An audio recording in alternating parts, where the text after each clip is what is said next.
as always, we're going to give our big picture takeaways here from the Chargers matchup with the Vikings. And I'll start this one off. I think for me, it's what Vikings team are we going to get in this one? Because we've seen the Vikings go into Arizona and play an incredible game, at least on offense, and theoretically should have won that game. We've seen them play really well for stretches against the Baltimore Ravens, take them to overtime. We've also seen them lose to the Detroit, or almost lose to the Detroit Lions, needing a last minute, 35-second drive with a field goal to beat the Detroit Lions. There's talk of Mike Zimmer potentially being fired soon. There's talk of obviously the COVID situation with the Vikings is not great right now.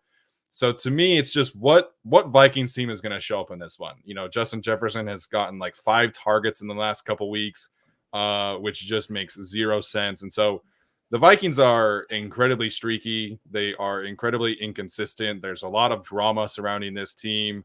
So I'm just kind of curious to see how locked in are the Minnesota Vikings, because if they are, I think this is a matchup that kind of scares me, especially with all the injuries and now Drew Tranquil situation. So if the Vikings are locked in, I'm nervous. If we see the Vikings that played the Detroit Lions, I'm not that nervous.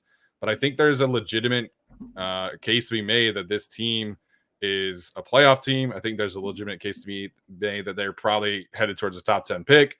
So I don't really know what to make of the Minnesota Vikings as a whole. And I'm hoping that this game kind of provides some clarity for them, because this is an interesting matchup. Like I said, if the Vikings are all locked in, then I'm a little nervous. If they're not, then I think the Chargers probably should win this one. So that's kind of where I'm at with the Vikings. They remind me a little bit of like the classic 2015 to like 2020 Philip Rivers Chargers, where they're like they're always like one game from elimination and one game from being a top 5 team and one game from the playoffs. Yeah, because they can always be that. But my main storyline is the elephant in the room. I mean, it's Dalvin Cook. How are you going to stop him? Because geez, and Madison's good too. Yeah, Madison's good too. Like, man, geez. I mean, look, we just play the Eagles. It doesn't matter what running back they put out there. It's going to be the same thing every time. It doesn't matter if it's Jordan Howard, Boston Scott, or Dalvin Cook and Alexander Madison, frankly, at this point. So, it's just going to be what kind of adjustments do they think they can make? What pop does Kenneth Murray have as a linebacker that maybe calms the running game down a little bit? Because it's really bad right now. And I don't know how they're going to really adjust it, because as much as we talk about like, Justin Jefferson's only had 5 targets these last few games. If Dalvin Cook runs how Dalvin Cook can run against this Chargers team, like you might not need to target him more than 3 times. Like, I mean, that's just the reality of the game.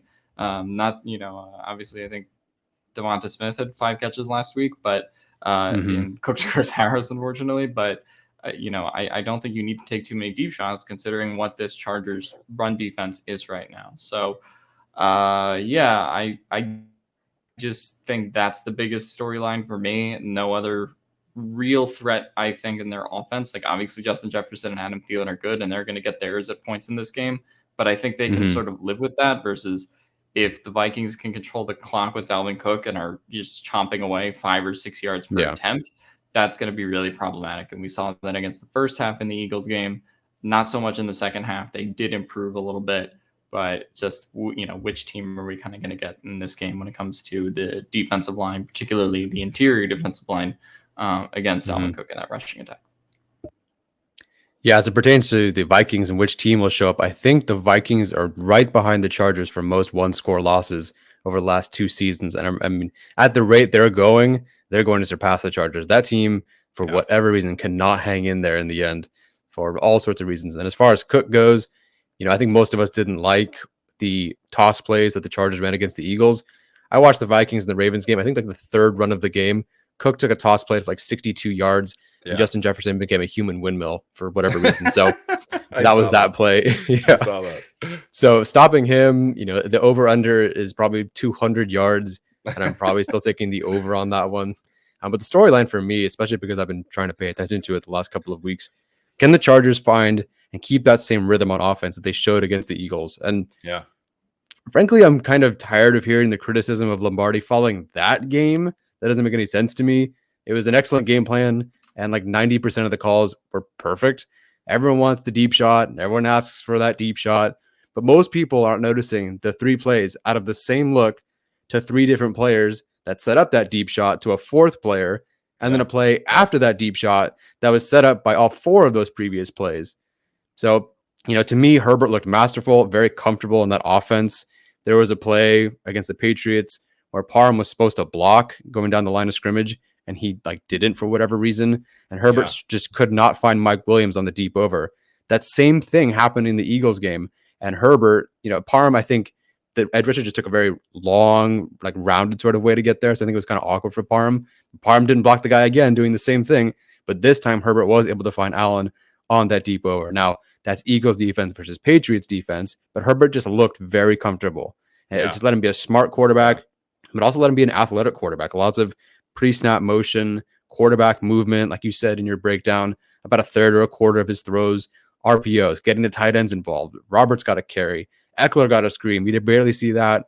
Allen got a screen. Allen was in the backfield on a play.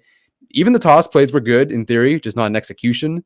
Although I think they did have 2 toss plays that had pretty solid gains in the 4th quarter. They look like they've moved towards an offense that fits Herbert's legs and his brain as much as his arm.